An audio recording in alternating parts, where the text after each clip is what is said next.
महायुती सरकारच्या नाकर्तेपणाची वर्षपूर्ती असल्याची टीका काँग्रेस नेते विजय वडेट्टीवार यांनी केली आहे। परीक्षेपासून पळ काढणाऱ्यांना गुण काय देणार असा टोलाही त्यांनी लगावलाय। पाहूयात नेमकं काय म्हणाले।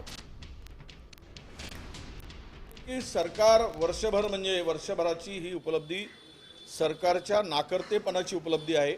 या अधिवेशनामध्ये एक श्वेतपत्रिका त्यांनी काढावी आणि श्वेतपत्रिकेच्या माध्यमातून उपलब्धी सांगावी, म्हणजे जनतेच्या पुढे वर्षभरातील सरकारच्या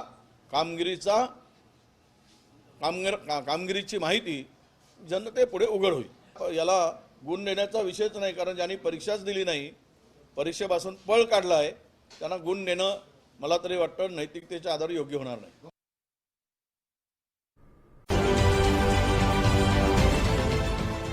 देश विदेशातील प्रत्येक घडामोडींचे लाईव्ह अपडेट मिळवण्यासाठी आता साम टीव्हीच्या सर्व सोशल मीडिया प्लॅटफॉर्मला लाईक, फॉलो आणि सबस्क्राईब करा। तसंच सर्व नोटिफिकेशनसाठी बेल आयकॉन प्रेस करायला विसरू नका।